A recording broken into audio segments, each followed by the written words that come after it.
Hey everybody, welcome to my channel. Today I want to share with you a few very common mistakes that you may be making in your yoga practice that may be causing pain for your knees, for your hips, or your lower back. I'm going to show you how to fix those mistakes in a short standing routine that we can do together so that you can continue practicing and get stronger and more flexible.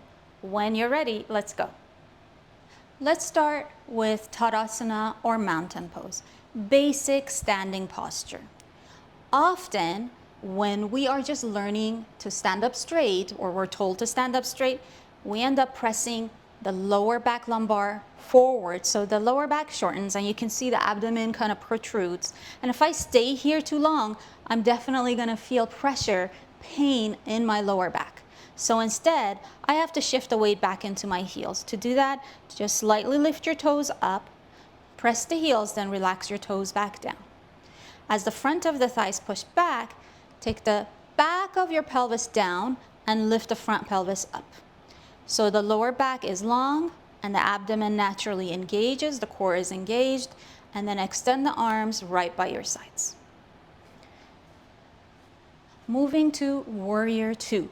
Put your hands on your hips and step the feet apart. Now purposely, I'm not taking my feet that wide apart. Take the arms wide. Turn the left foot in and the right foot out. Now this distance is quite short, even though this is how it's often taught in a lot of yoga classes.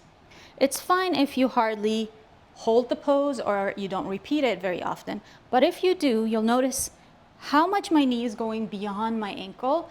And if I continue practicing like this, or if I hold this pose for any amount of time, it is going to pressure my knee and it's going to hurt my knee. Better to take the feet a little wider, pressure in the back heel, and rolling this thigh out.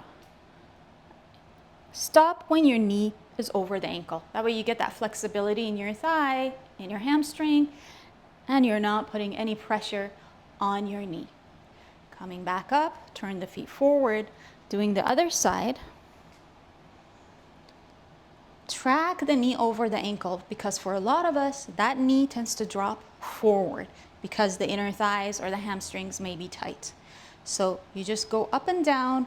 You don't hold as long. You just go a couple times until you feel you can hold and your inner thigh lengthens towards your knee lands over your ankle, and then you hold.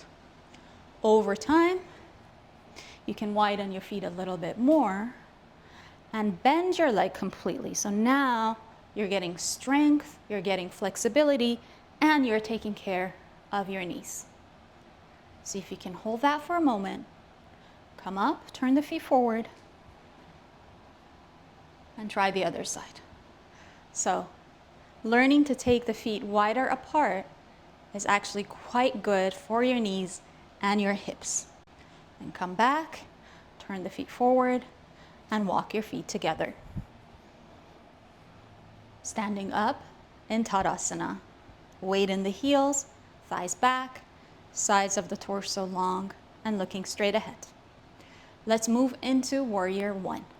With the hands on the hips, go wide. Again, I'll show you what it looks like when the feet are too close. Turning the left foot in and the right foot out. Okay, so you can see, I'll take my arms up and you see the knees going way beyond. Not only is the knee being aggravated here, I can feel that lumbar is pushing in and I feel that pressure right here in my low back. So instead, take the feet a little wider or a lot wider. Turn the left foot in and the right foot out. For now, keep your hands on your hips. Bring weight into your back leg and make this leg really steady, really strong. When you go to bend your front leg, look to see your thigh should go straight towards your knee. Your inner thigh, your outer thigh together, moving towards the knee and stopping at the top of the ankle. So the top of the shin is drawn in, your shin is straight up and down. Okay? Then from there, take those arms straight up towards the ceiling. Coming up, turn the feet forward, turn the right foot in and left foot out. Press into that back heel. You can keep your hands on your hips if you choose, or the arms go up high. As you bend your front leg, take a look with your eyes. You'll see if the knee drops in. You'll see if your knee is going too far above your ankle, and you can course correct. Lifting up, pressing into the back heel and the inner thigh, outer thigh together towards the kneecap. Coming back up, turning the feet forward, hands on the hips, and back to center. Tadasana, where we can reset and fine-tune our alignment. Now, a forward fold that I'm going to have blocks nearby just in case. In this forward fold or Uttanasana, placing of the feet is really important. Don't let your toes to turn out. In the beginning, have your feet at least hip width apart. And again, coming forward, don't just make it about taking your hand all the way to the floor. Again, you'll be either bending your knees or pushing your knees too far back or putting pressure in your lumbar. Instead, come with your hands on your hips, come forward, lengthen your spine forward, and gradually you'll feel the back of your hamstrings open. You could stay here. You can hold your elbows. Or you can put blocks underneath your hands. Better to use 2 blocks, one for each hand. Then you can, again, instead of just bending the knees all the time, as you take the thighs back, you will actually take care of your knees. As you take your thighs back, your hips back, you get to lengthen, take care of your lower back. And as you practice, with time, you can bring your fingertips to the floor. You can release your head down. You can go much further over time. No rush.